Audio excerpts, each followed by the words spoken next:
Everyone's in here, so I will start. My name is Nick Cano. This talk is called Plus 1 Million Minus Zero, kind of a shout out to Git, because I'm going to talk about how me and a couple of my colleagues generated over 1 million lines of code for a clone of an online game. And the video just went out. My computer is not liking it. Please come back. Oh, Skype's going crazy. Let me...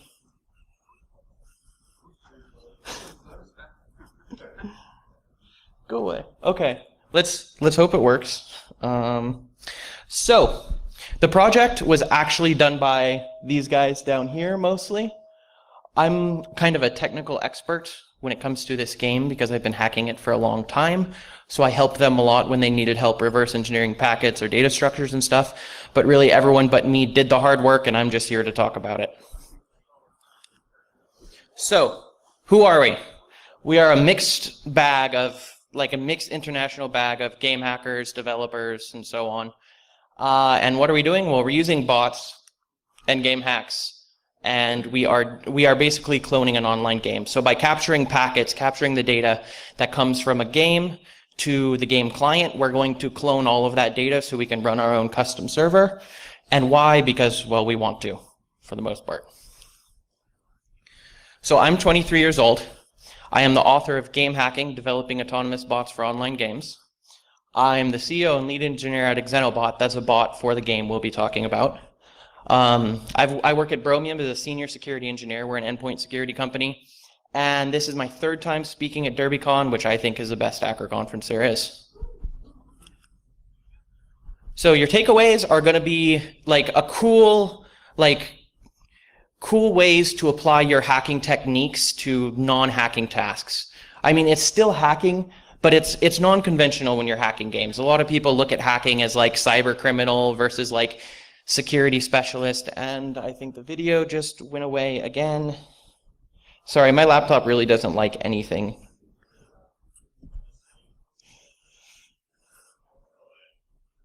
See, this didn't happen when I was giving the talk at work for practice, but it always happens to me at DerbyCon, so.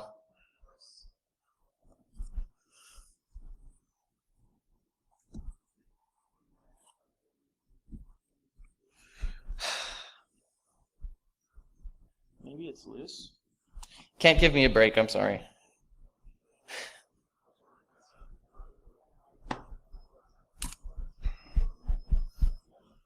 Okay, now we're here.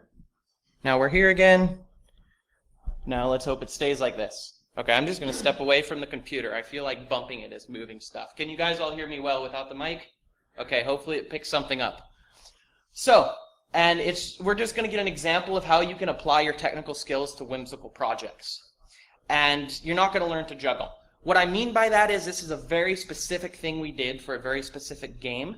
So you're going to get some cool ideas and you're going to learn about game hacking, but you're not really going to be able to reproduce this one-to-one because you've probably never even heard of the game we're going to talk about. But there will be some open source stuff at the end so you can learn how the internals of everything works. So background information. So the game we're going to be talking about is a game called Tibia. It's a 2D MMO. It's been around for over 15 years now. There's millions of players from all over the world, but mostly Brazilians, people from Poland, people from Sweden. It's created by a German company, and it's ruled by bots right now. So about 95% of the people who are playing are actually bots at this point, and probably about 40% of them are using my bot. So if we look at the architecture of Tibia, we have the Tibia client on the player's computer. It connects to a login server, this red line right here. That's actually secured with RSA. So the client has an embedded public key by which it will encrypt the account name, the password, and a few other things, as well as a 16-byte XT key, which will be used later. It'll send it to the login server. Login server will spit... Okay. The login server will spit back a list of characters and IP addresses that can be connected to. So it'll basically say, character number 1, connect to this IP address on this port, character number 2, and then the user just sees a list of characters, clicks on them, and then the client knows what to connect to. That will be important in a minute if we get the slides back. This is getting really annoying. I know, I hate me right now too.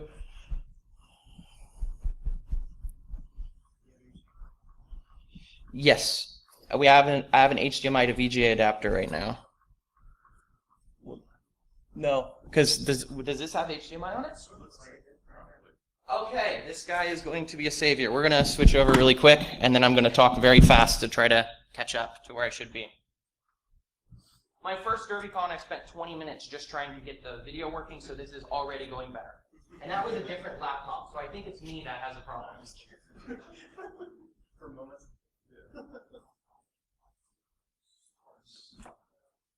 Yeah.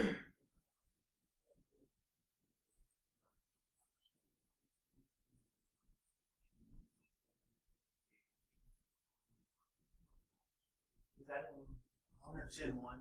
Okay. HDMI, no press.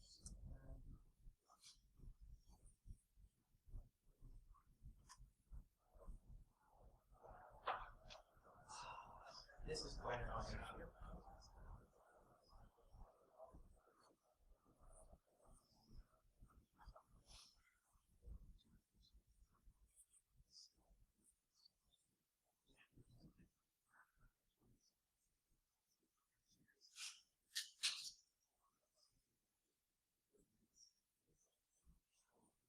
Okay, it says it sees this, but this doesn't seem to see it.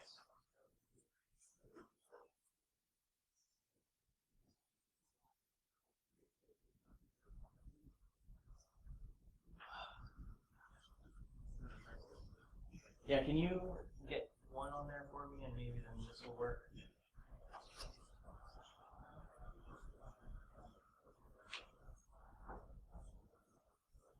What is this fun? Okay, let me switch back to this adapter with the laptop over here. And see what happens.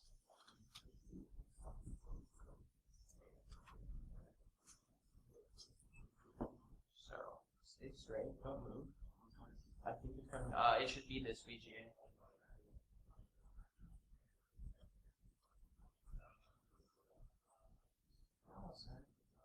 Okay, it sees it. It says installing device driver software. Come on, we're almost there.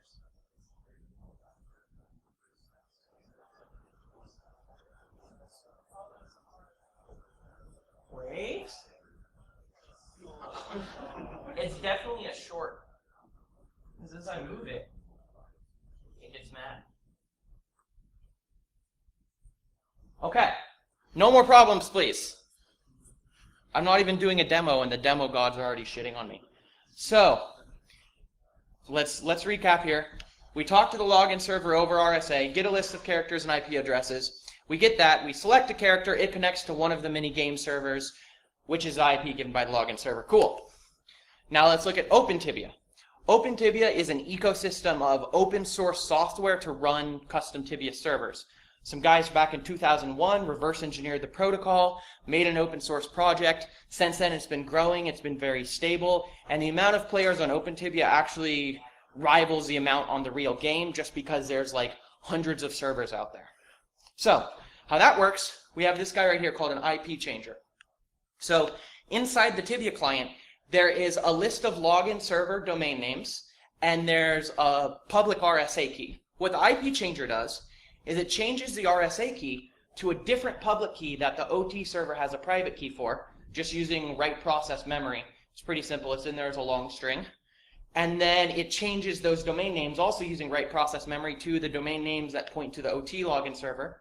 And then the OT login server can spit back its own IP addresses and character list, and then the client will connect to the game server that way. So really our end goal here is we wanted to create our own OpenTibia server, but we didn't want to like do all the hard parts of making the content. We just wanted to rip it off. Some people would call that stealing. I'd call it just very meticulously documenting the game in formats that can be used to show the game. We were almost there. If I don't touch it, will it work?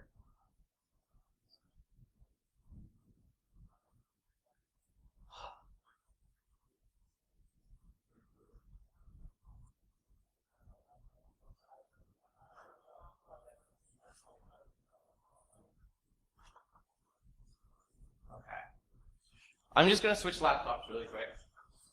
It really hates me.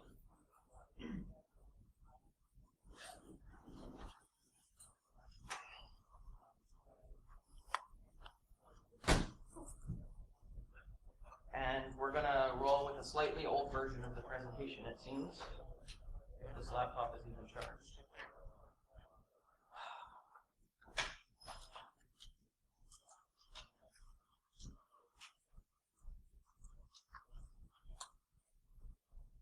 Okay, now it wants to see the thing again. We're back. I'll let this one boot and we'll talk. Doesn't this suck?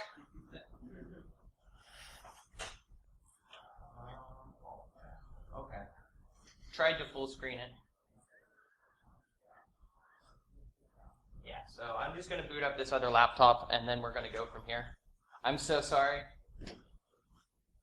Oh, Windows update. Okay, let's roll without slides. I've done this before. I think I can make it happen. I am so sorry. So, oh my God, there's so many like GIFs and diagrams that I made, and they took me so long, and we're just getting to them. Well, we have two different adapters depending on what kind of laptop we have. I'm HDMI going to VGA. I think my laptop is And just... did you plug in the power for it? No, you want me to try Yes, that? let's try the power. Some of them don't. Oh, is that your one? No, this one here. Yeah, we have one here also that belongs to us. But yeah, plug in the power for the adapter just to see. Oh, for the adapter has Yeah. power? Yeah. Okay. Oh. Just make sure that one gets back to that adapter and vice versa, you know. But I just didn't also- know that was a thing. Yeah, it looks like you have the same cable matters one we do. So just make sure that Michael gets back to Chris at the end of the talk. Which one of these can I pull out? Let's say this guy. That one wouldn't happen to have a display port on it. No. It has mini VGA, which no one has. So, if the VGA. this guy right here. That's display. No, Sure. I tried it. It looks very similar, but it's not. Okay, so let's see if putting power on this thing made it work. Okay, so that is a projector. Extend. Apply. Oh, yeah. Keep changes. Let's hope this power works. This is really my life right now, and I want it to get better. Well, it's Okay. going there. Is it going there? Yeah, let's see. So, let's talk about how we generated the map. So it's a two-dimensional tile-based map, so you can think of it as like a two-dimensional array, more or less. It's actually three-dimensional, we'll get into that soon. It's extremely large, so there's roughly 13 million tiles on the map. That's not including blank tiles and stuff. It's like 4 billion square tiles. It's literally like 65,000 by 65,000 nearly. So it's really big, but there's a lot of empty tiles, and it's completely server-side, so that's the inherent problem here. The server stores the map, and it gives it to the client on a need-to-know basis. And there's no way to spoof your location in the game. You can't say, I'm at this place in the game, now I'm here, now I'm here. So you can't teleport around infinitely fast and get the server to tell you everything. It controls everything there is. So we need to walk everywhere in the game if we want to intersect the entire map. So how do we do that? So first let's look at the map structure. So it's this 15 by 13 grid. You can kind of see how it's laid out here. And it looks like this. So these white tiles are what you saw on screen. These gray tiles are a 2-tile buffer off screen. So when you move around, you don't see like a black space or anything. It'll just load the next row. So if I take a step to the right, it will load in a new row here. This row will get added to the on-screen stuff. The green row will get added to the off-screen on the left, and it just drops this entire row. Same happens if I'm moving down. If I'm moving diagonal, it's a combination of both. But basically, as you move around in this game, the server just sends you exactly what you need to know, appended onto what you already had, which was a full screen, which you get at login. So it's not actually two-dimensional, though, because we have 16 floors. Top floor is 0, bottom is 15, ground floor is 7. And you can kind of see how, even as I'm going up floors, you can see the lower floors. So those must also be kept in memory, right? There's some rules for how they're kept in memory, but due to the display issues, we don't have time for those. So we come to a few conclusions. We can either dump this map from memory, and we know the structure of it in memory, but it's too volatile. It's always changing as you move around. You'd have to be in sync with the game's main thread to dump this, because it's a very complex structure. It could be changing half of it when you've already read it, and then you're out of sync, right? Can we hook the drawing layer and just intercept what's being drawn to the screen? Yes, that's actually very common. When you're working with games, you hook the stuff that draws the sprites, and you look at the sprite IDs, you tie those to the item IDs, and then you can determine what's being drawn and where, but it's very slow doing it that way. But can we intercept the packets and dump the map information? Yes, and it's very efficient. That's the way the client gets the data. It's the most readable serialized form. I mean, it's not actually serialized, they're not text packets, there's a protocol, but we can do it because we know that structure. So, how can we intercept the packets? A guy called Sharp Map Tracker. This was actually written long ago by a guy called Ian Obermiller. He's at Facebook now, used to be at Microsoft. It's an open source project that does just this. It intercepts map packets, but it's old. This is like from 2009. It was out of date. A lot of stuff has changed. So we're going to use that. And where will we get all of our data? TibiaCast recordings. We're going to talk about that in a second. And will it work? Yes, it did. So let's look at the architecture of the two things we just talked about. Sharp Map Tracker is an open source network proxy that generates OTBM map files. Those are the type of map files used by the server from captured map packets. And we have a fork with additional functionality, which we're going to talk about. And we've also updated it to work with the latest version of the game, which was important because it was old. So how that works is it intercepts this connection right here. It intercepts the login server connection. So it overwrites the RSA key in the Tibia client. We'll show source code for this so you can see how it all works too. But it intercepts this RSA connection by overwriting the domain names and the RSA key. It overwrites domain names to localhost.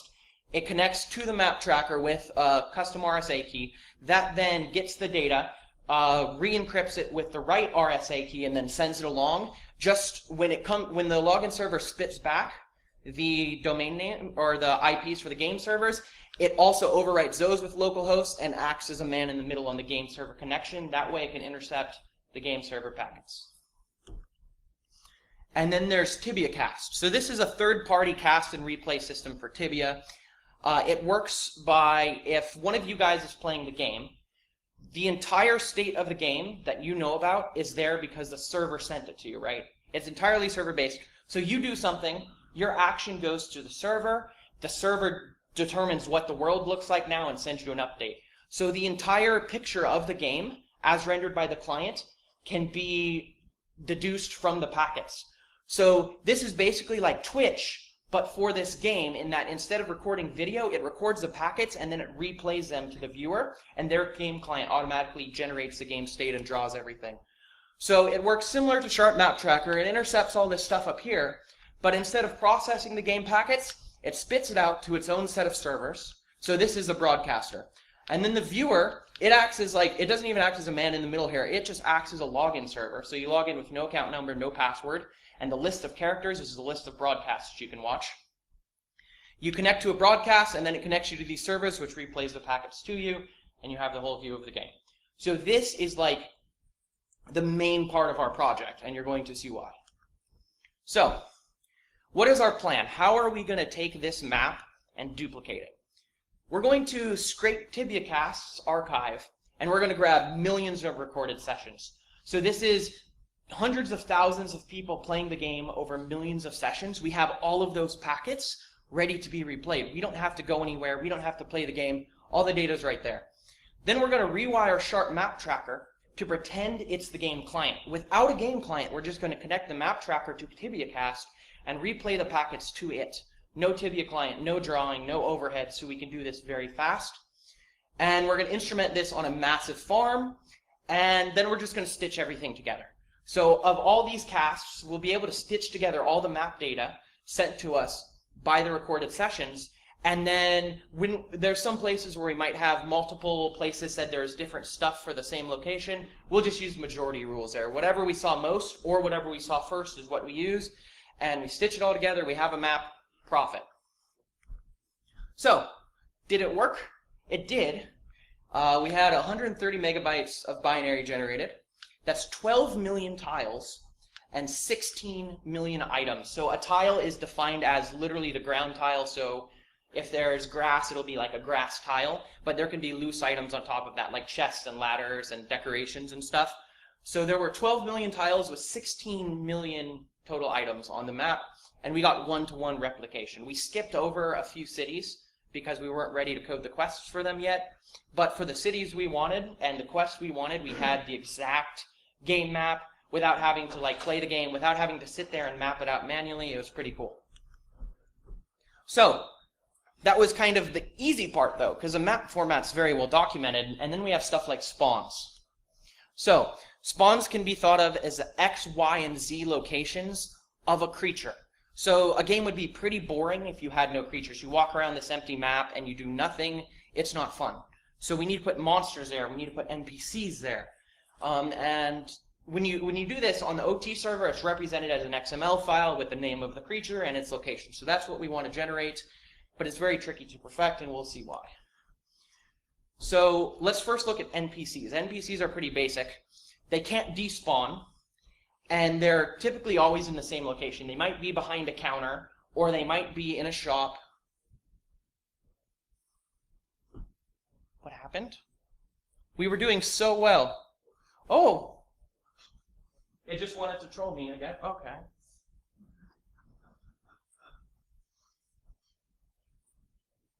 I missed it again. Oh, it switched screens. Okay.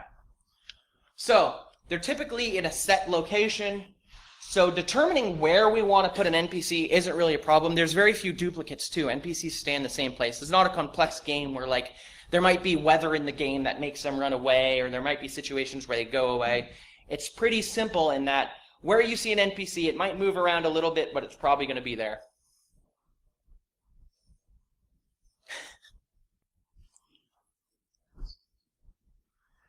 Okay. So really all we need to know is how far that NPC can wander and where it must spawn.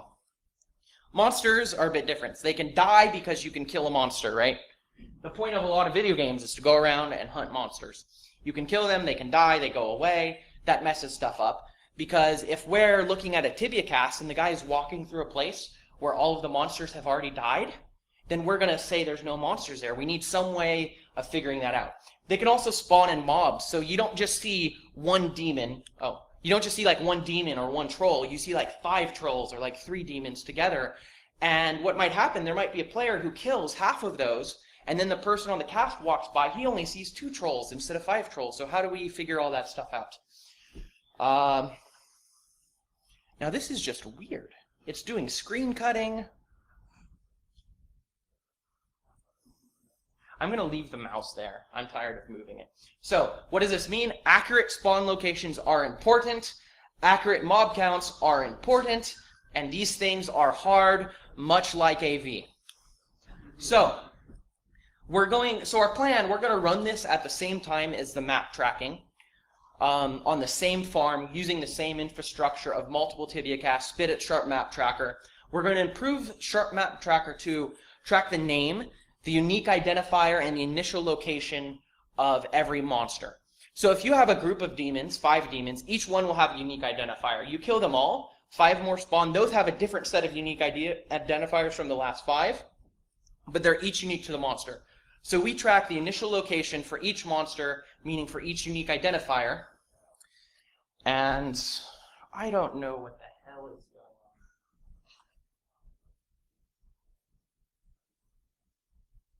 Now my screen is just messed up. I can't see anything. Okay. We were doing so good. Okay. So, plan for NPCs, we're just going to determine the NPC location after farm run using majority rules, and we're just going to allow an NPC to wander in a bounding rectangle of all the positions it was seen on. So if you imagine NPC was seen like here, and here, and here, and here, and it was seen most of the time right here, this is where we'll put it, and we'll allow it to walk around in a square that encapsulates all the locations we saw it on. That works pretty well. Monsters are a bit harder. So the monsters, we're going to cluster monsters with the same name in close proximity, so about 5 tiles away. So if we see 5 demons, the first one we see, we're going to say this is a new cluster of demons. And then if we see another demon within 5 squares of that, we're going to add it to that cluster, and then add it to that cluster, and then add it to that cluster. And we're going to do this multiple times on the same recording. If a player passes the same location multiple times in a time span, we'll do it on different recordings. We'll take all this data, and then we'll match up all the different clusters. So we will match them based on monster name and centroid location. So we calculate a centroid of all the monsters in an area.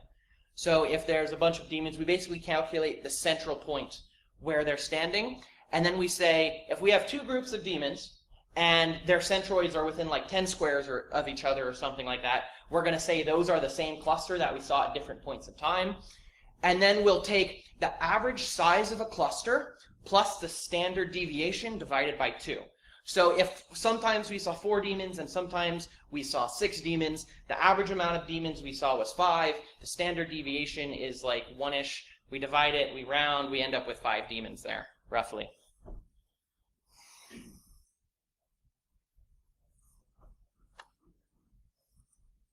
I think it just likes to switch which screen is doing what at random.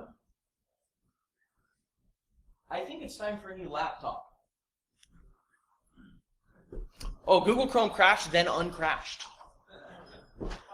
So, we got that. How much time do I have? Oh, I have enough time. We'll be good. So we did all of this, and we ended up with 58,000, almost 58,000 creatures on the map. That was 125,000 lines of code we ended up generating, but it wasn't perfect. NPC spawns were great, but some changes had to be made. Sometimes there might be an NPC with the same name in 2 different locations. We didn't account for that because we knew it would be easier to do by hand. So you might take a boat to an island, and the NPC on the boat on the mainland might be the same NPC on the boat on that island because he's the one who took you there. So we had to account for cases like that manually. And then monsters. We had a bunch of weird cases with monsters. Sometimes the spawns were far too large because we took a bunch of different clusters and matched them together when they shouldn't have been. Sometimes spawns were far too small because they were being heavily farmed. So there's places in the game that are just always being farmed, always being botted. So if that's the case, no matter what data we have, there's going to be no monsters there because everyone's killing them. So those were far too small. We had to adjust that by hand. So we basically adjusted a lot of monster spawns by hand, but the base was there, and we just had to adjust counts and stuff like that. So NPC data. Now, we know where NPCs are, but there needs to be code for NPCs. We can say the NPC Nick is standing here on the map, but how do we know what he does? So, it'll come back. So NPCs do a few things. They wear different outfits. They can move at different speeds, so some might walk really quickly, or some walk really slowly in the game. That matters in some quests, and it's kind of just a nice aesthetic to have, so we wanted to track that stuff. They have trade dialogues displaying the items that can be bought and sold. So I go to an NPC, and I type hi, and then I type trade. A dialogue pops up showing a list of all the items that NPC is willing to sell to me and buy from me, and at what cost.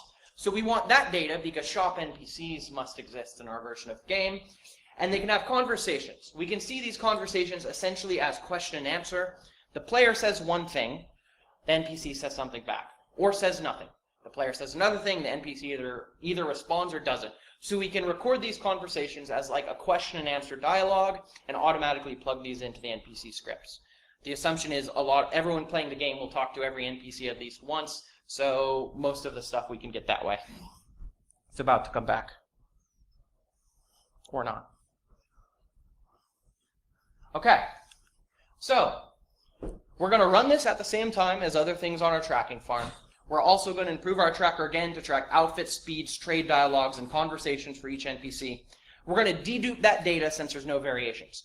So if there's one NPC that every single person talked to in every single cast recording that we had, we really don't care because it's all the same, so we just dedupe. We take the first instance of each line from each NPC, and then from the dedupe data, we're automatically going to generate Lua scripts, which is the language used here, for each NPC. So the outfit and speed is pretty simple. Those are just a combination of numbers. The question and answers are put into a Lua table, and yeah, and the buy-sell list is also a Lua table. The buy-sell list we also catch with the map tracker. So 873 NPCs, we automatically generated all the conversations, we automatically generated all their outfits, everything that we needed to make the game seem like a game. However, a lot of conversations that you have with NPCs in video games are related to quests. Some things you just can't say to an NPC unless you've unlocked a certain quest. Some things they won't say to you unless you've unlocked a certain quest, and sometimes saying something to an NPC unlocks a quest. That was, I don't know any algorithms that can do that automatically, so we did that by hand afterwards. We basically made our code generator leave blank spaces there. We just plugged in a few numbers when coding the quests by hand. Yeah, some NPCs exist in multiple locations and behave differently in each. So going back to the previous example, that boat NPC on the mainland might say a certain set of things, and on the island might say a different set of things. We fixed that manually because coming up with an algorithm would take twice as long as actually just fixing it. And then we also just, that outfit and speed data that we got for the NPCs, we also just grabbed it for monsters because why not? Monsters also have that data. We plugged that into our monsters. Some of them can cast haste spells, so a haste spell speeds them up. So we just took the highest speed we saw for each unique monster. Now we're talking unique monster by name. So we took, let's say, all the speeds that we saw a demon have, we threw away the maximum one, averaged them together, used that as its base speed, and then we added a haste spell to the code saying it can cast a haste spell, and the highest speed we ever saw is the speed we gave it for the haste spells. So we automatically generated some part of monsters there. And then some non-negligible amount of data was gathered by scraping a wiki website that's kept really up to date with some NPC stuff and some monster stuff. I would go into detail on that, but the talk is too long. I didn't have time. But you can just think we wget a bunch of pages, and then we throw regex at them. Then we grab the results of the regex, we plug it into our scripts, and we're done. There was a lot of data there, but yeah. So now item data. So items are a combination of multiple things, and items are one of the most important things in a game, because if you have a sword and it doesn't do anything, it's a shitty sword. You can't use it, so we need to know all of the data about items, not just swords. We're talking like chests, we're talking decorations you can put in your house, we're talking potions. All of these things have attributes such as the item identifier name, the sprites that will be used to draw that item, a type, so is it a piece of ground, is it a weapon, is it a border on the ground, so basically something that meshes two grounds together seamlessly and looks nice, is it an armor, is it a helmet, what is it? Then there might be a text description. How much does it weigh? So if you can pick up an item, it weighs something because you can't just carry infinite amounts of stuff. And then how much it costs to sell it or buy it from an NPC. And then it can have many different stats. So it can have 0 or many of attack, defense modifier, defense modifier, speed, skill level, magic level increase, level requirement, and a bunch of other stuff. So the name, sprites, and animations are handled by the client. We give the client a number, and it knows it's supposed to draw this thing, it's supposed to have this name, and it can animate it that way. And the NPC stuff, the purchase and resale value we had from tracking the trade dialogues on NPC, so we just kind of cloned that data over. And the rest of the information is server-sided. So how do we get this information? It's all on the server side on a need-to-know basis. So how do you get this from the server? You shift and click on an item, it gives you text that looks like this. So you can see 1850. You see a fire sword, attack 24, physical plus 11 fire. Defense 20 plus 1. It can only be wielded by players of level 50 or higher. 23 ounces, the blade is a magic flame. There's a large variation of different strings for different types of items and different types of stats. We wrote a lot of regex for this. So if you don't know what regex is, it's a pattern matching language. You write a pattern that matches some string. You say the string first starts with any characters that aren't opening parenthesis, and then you'll see ATK, and then you'll see a colon, and then you put parentheses to say I want to capture this value, and /D plus means any amount of digits, and that'll capture the attack on that string, right? So we wrote a bunch of different regexes to capture all the stuff from all the different variations of strings like this. And then on our task farm, we just intercepted all the look messages and ran the regex. But this wasn't sufficient, because people who are playing the game and broadcasting it, they aren't running around like, let me look at all of my items. They know what their items do. People want to watch them play the game. So we had I don't know the number, but it was like less than 5% of the items that we needed had been looked at on our cast farm. So what are we going to do about this? How can we track the remaining items? Incoming Xenobot. So, come on. It'll come back. So we're going to use Xenobot. Xenobot is the bot I wrote for the game, and let me just get it on the slide that we need, so when it comes back, we will have it.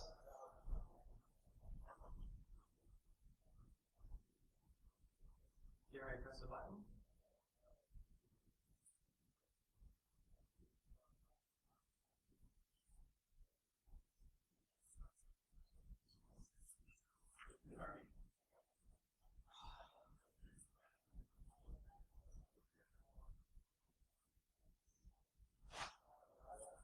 Let me just unplug it and plug it in again. Variation of turn it on and off again. Okay, we're back. So, Xenobot is the longest running active bot for Tibia and OpenTibia. It was made by me. It automates gameplay, reads memory, captures packets, and it's Lua scriptable. The Lua scriptability is really what we used here. So if you imagine the Tibia client's this guy right here, it takes data from login server, takes data from game server, takes mouse and keyboard input, it does some stuff with it, and then it spits it out to your computer monitor. Very bad diagram, but this is what it looks like when Xenobot's injected. So I intercept all network data, all mouse and keyboard inputs. I have all my own logic down here. I intercept stuff from the game state by reading memory. When the game tries to draw stuff with the graphics engine, I hook a bunch of functions so I can see everything that's being drawn, and then after it's drawn, I can draw my own stuff on top. So it gives us God mode in the game. Really what we're going to use here is our drawing layer, so drawing stuff, and then the game state memory reading for reading map data in the live memory, and then the Lua engine. So this is our backup plan. So we already had our plan, it failed. There wasn't enough stuff being looked at on TibiaCast, so we needed a backup plan. That was to write an Xenobot script to highlight any items that weren't in our data set. So this script would basically open our file that defines all of the items that our server had. It would read them, and it would say, okay, what information are we lacking? And then if we see an item pop up in the game that we don't have in our data set, it's just going to highlight it. It's going to put a little square around it, and we'll see that we don't have that item. And then we can look at it. We just look at it manually. Why doesn't Xenobot do it automatically? Well, we were doing this on high-level characters, and doing it automatically can get us banned, because there's a lot of stuff on the map that the player can't actually click on because it's obstructed by roofs or like different floors on the map and stuff. And the bot doesn't go through the whole thing. Like, as a player, you click on stuff.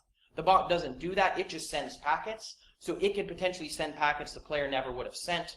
We're doing all this stuff on our high-level characters. We send bad packets, we get banned. So we decided to just do it manually. And then what we did is we wrote a script that when we get an incoming look message, we save that to a file. And then we just ran our regexes again later. So basically it was this process of play the game, see stuff that's highlighted, click on it, it saves all the message we get to a file, and then we run that through our regexes later, right? And we just keep doing that and doing that and doing that and narrowing down the list of items, and we're done. So it took a while. I didn't do this part, luckily. This was done mostly by a guy named Nico. His name was on the first slide. German guy, very smart, and very dedicated, such that there are 23,000 items in the game, and he probably walked around and looked at like 19,000 items, just clicking on them every time the bot said, I don't know what this is, to him. And eventually, we had 52,000 lines of XML generated, we had 24,000 items tracked, and we also had about a megabyte of binary item data generated. So there's two different file types. There's a binary file that does like attributes like attack and defense and stuff, and then there's an XML which does like description and some other stuff. I don't know why there's two files for it, but... And then let's just combine the results that we got from that. So we ended up generating 130 megabytes of map data. We already saw that. Combining the tile and item counts, almost 30 million items were tracked. So here's some rough back-of-the-envelope math. And I forgot I was using Markdown, so there's actually supposed to be a multiply here and a multiply here, but they don't show up because they ended up just italicizing 15. I added this at the last minute, right before the talk. So The screen, as we saw, is 19 by 15 tiles, and then we could store 8 floors in memory at a time. Just some rough math. About 90% of screens, when I say screens, we're talking about just that 19 by 15 grid on any floor, is empty space. So we're going to multiply by 10 at the end, and we're going to take our 12,000 tiles that we tracked. We're going to divide by the amount of tiles we see per screen, then multiply by 10 because it's only they're about 90% empty. We can see about 55,000 screens had to be seen. That's 55,000 unique, non-overlapping locations in the game that we had to see to generate all this data. So in our millions of Tibia casts that we watched, there was a lot of diversity in there, and there was very few places that we didn't catch on Tibia casts. There were a few, but a lot of places we caught. So then we've already discussed this. 57,000 creatures spawned. Our spawns.xml at 125,000 lines. Then 23,000 items, we just saw that. 873 NPCs tracked with over 9,000 lines of conversations. So the conversations between NPCs and players, which we auto-generated, it was somewhere over 9,000. I couldn't give you an exact number because a lot of that was modified when we went and plugged in quests, and we didn't keep the information of where it was at. And then 899 monsters tracked. So really when I say tracked, we got the speed and outfit from the server when we're doing NPC data.